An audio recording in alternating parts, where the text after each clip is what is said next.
Hello, class. I'm certainly glad you could make it to another exciting day of art with Mr. Bliss.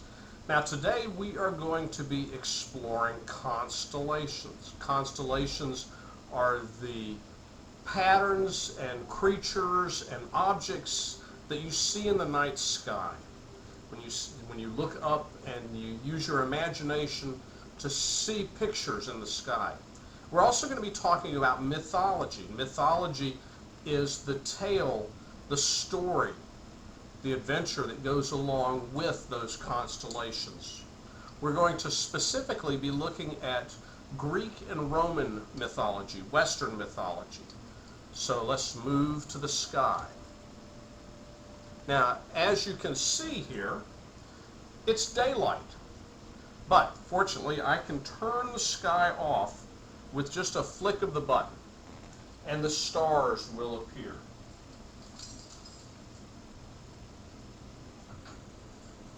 Now, here we can see the night sky and all the stars that are there. Some of the stars have names, such as Sirius, or the dog star, and up here we have Betelgeuse and Rigel. Rigel and Betelgeuse are part of the constellation Orion. And here we can see part of Orion very clearly with Orion's belt there, and this is his sword that he carries. So that's Orion's belt and his sword. Now, to see the entire constellation, I can move down here and we can add the lines. And you can see Orion, the figure Orion here. There's his body and his tunic. He also has one arm raised up there, and in this arm he's holding a lion that he has captured. And I can add that actual picture to it also, like that. And you can see Orion there. And Orion is part of Greek and Roman mythology. Now, there are some other constellations that I would like to tell you about. Another story from Greek and Roman mythology, and that is right here with these constellations. Oops, wrong way. There we go. Okay, now we can see them all. Okay, we have, in this group of constellations, we have Queen Cassiopeia, her daughter Andromeda, and Perseus. Those three constellations make up the story that I am about to tell you, the mythology that goes with them. Now, many years ago, Queen Cassiopeia ruled the land. Now, Queen Cassiopeia was a beautiful queen, but she was also very vain. She liked to stare at herself in the mirror. And you can see the mirror that she's looking at right there. It's actually it's made up of two sets of stars.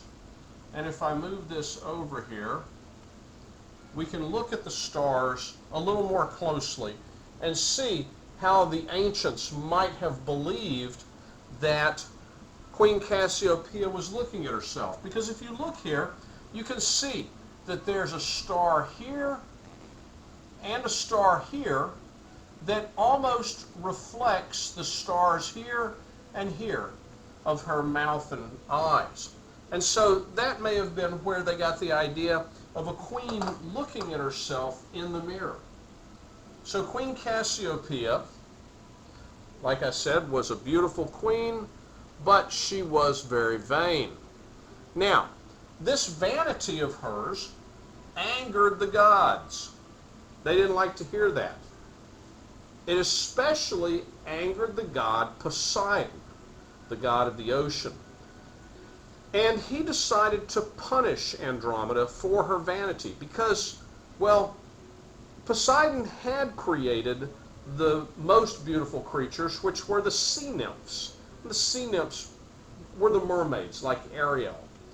And so he decided to punish Cassiopeia by chaining her daughter Andromeda to a cliff. He was going to chain her to a cliff and allow a great beast of the sea to devour her. Now, that's not such a good deal for Andromeda, okay, because she's being punished for something that her mom did. But sometimes in mythology, that's the way it goes. And so Andromeda's chained to the cliff, getting ready to be devoured. Now, fortunately for her, Perseus was just getting back from a quest.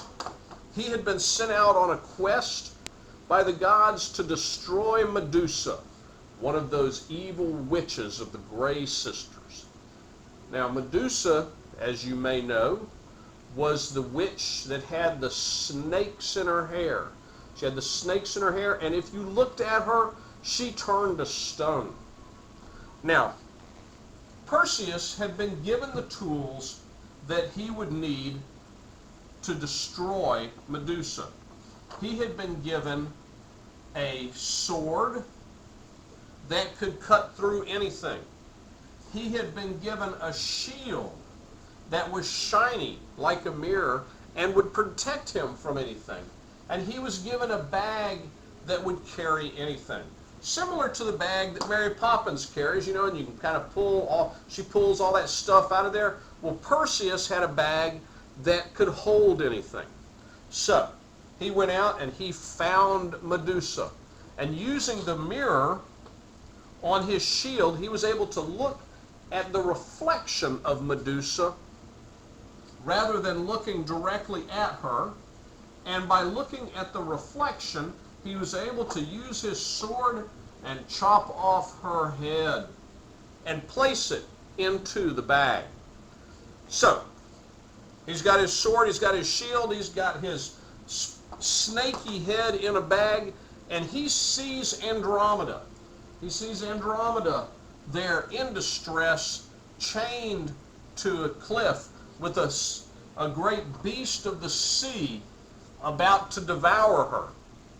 And so he goes down there and figures he'll be the hero and save Andromeda. And so he gets between Andromeda and the beast of the sea, pulls out Medusa's head, holds it before the beast, who turns to stone and falls back into the sea.